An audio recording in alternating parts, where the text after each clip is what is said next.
រៀបសួរពុកម៉ែមីងបងប្អូននៅក្នុងបណ្ដាញសង្គម Facebook ទាំងអស់ជាទីគោរពនិងជាទីស្រឡាញ់រាប់អានថ្ងៃនេះថ្ងៃទី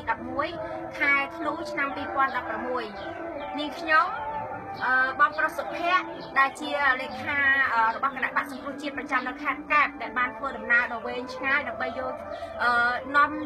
យកនឹងជំនួយដើម្បីមកជូនលោកយាយដែលជាចាស់ជរាគ្មានទីពឹងដែលដើររើសកងគួរដែលត្រូវបានគេបង្ហោះនៅក្នុងសង្គម Facebook ដើម្បីមកជួយដល់លោកយាយហើយព្រមទាំងលោកពូតារាសំវងតារាដែលជាចៅសង្កាត់រងទី2សង្កាត់អូម៉ាល់បងស្រីសុផានិតលោកប្រធានយុវជនគណៈបកក្រុងបាត់ដំបង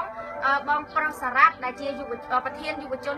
គណៈបក្សសង្គ្រោះជាតិក្រុងបាត់ដំបងបងប្រុសអឹងប៊ូនីដែលកំពុងកាន់កាមេរ៉ានាតហើយនិងពូលីមចាអរគុណអ្នកទាំងអស់គ្នាដែលបានមកចូលរួមនៅទីនេះហើយថ្ងៃនេះដែរខ្ញុំសូម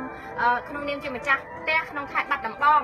ទទួលបងប្រុសសុភ័ក្រដែលជាយុវជនឆ្នាំប្រចាំខេត្តបរសៃអនុហើយនឹងកែបឥឡូវនេះសូមឲ្យបងនិយាយដើម្បីទៅកាន់បាទហើយជំរាបសួរពុកម៉ែបងប្អូនក្នុងបណ្ដាញសង្គមគ្រប់ហើយជំនួយនេះដែរខ្ញុំបានមកពីបងស្រីគីមណយញ៉េសដែលរស់នៅប្រទេសបារាំង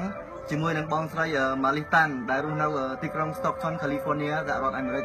បាទហើយក៏សូមថ្លែងអំណរគុណដល់ម្ចាស់ជំនួយបាទហើយដែលបានមានទឹកចិត្តសប្បុរសបាទដែលបានផ្ដល់ជំនួយតាមខ្ញុំដើម្បីមកជួយលោកយាយដោយសារតែឃើញលោកយាយជួបនឹងភាពខ្វះខាតនៅក្នុងបណ្ដាញសង្គម Facebook ឃើញលោកយាយដើររើសគួរស្រូវបាទហើយណាមួយទៀតគឺលោកតាដែលជាស្វាមីរបស់លោកយាយក៏ទៅតែទទួលមរណភាពទៅដែរបាទហើយដោយឃើញលោកយាយខ្វះខាតឡើងទៅបងប្អូននៅសប្បុរសជននៅឯនេះសមុទ្របានចែករំលែកនៅទឹកចិត្តសប្បុរសដើម្បីជួយសង្គ្រោះលោកយាយបាទហើយចុងក្រោយនេះដែរក៏សូមជូនពរដល់សប្បុរសជនទាំងដែលបានឧបត្ថម្ភលោកយាយសូមមកជួបតែពុទ្ធពរទាំង4គឺអាយុវណ្ណៈសុខៈពលៈកុំបីឃ្លៀងឃ្លាតឡើយបាទហើយចាបន្តសូមឲ្យលោកពូសំបូររាដែលជាចៅសង្កាត់មេតាខ្លាំងក្នុងនាមដែលខ្ញុំជាចៅសង្កាត់រងទី2សង្កាត់អូម៉ាក្រុងបាត់ដំបងសូមថ្លែងអំណរអគុណហើយចំពោះបងប្អូនសប្បុរសជនដែលមានទឹកចិត្តជួយទៅដល់លោកយាយតូតឹងដែលគាត់មានជីវភាពក្រីក្រហើយគាត់រស់នៅដោយទូរគតម្នាក់ឯងផងហើយនឹងសូមអរគុណហើយបងប្រុសដែលជាអ្នកនាំពាំមកនៅជំនួយរបស់បងប្អូនសប្បុរសជនហើយនឹងក្មួយនឹងបងប្អូនយុវជនណាដែលបានរួមការងារជាមួយខ្ញុំហើយសូមជូនពរឲ្យគ្រប់កភារកិច្ចនៃបំពេញការងារសូមឲ្យជោគជ័យសុខភាពល្អជាពិសេសហើយសប្បុរសជនសុខភាពល្អរោគថវិកាបានច្រើនជួយដល់ជនរងគ្រោះជនងាយរងគ្រោះបាទអរគុណសូមជម្រាបមានអីទៀតទេបងលិតមានអីទេមានទេចាមានអីទៀតគឺសុបាយចិត្តចំនួនលោកយាយដែលបានសប្បុរសជនគាត់ផ្ដល់ជាជំនួយជូនដល់គាត់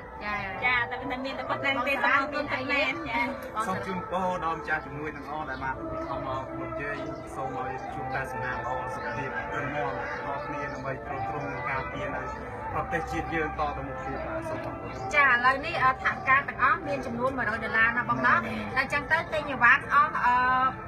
$126,500រៀលហើយថវិកាដែលនៅសល់28,000នៅក្នុងនោះដែរនេះខ្ញុំសូមបកគោជូនលោកយាយ20,000ណាលោកយាយណាហើយសូមបញ្ជាក់ផងដែរ8,000ទៀតគឺនាងខ្ញុំអរគុណដល់បងប្រុសដែលបានមានទឹកចិត្តចែករំលែក8,000ទៀតទុកជូនដល់លោកតាម្នាក់ដែលគាត់មានជំងឺនៅខាងសង្កាត់វត្តគោអញ្ចឹងបន្តិចទៀតនៅមានคลิปមួយទៀតបង្ហាញជូនតែឥឡូវសូមឲ្យលោកយាយថ្លែងអំណរគុណដល់ម្ចាស់ជំនួយណាលោកយាយណា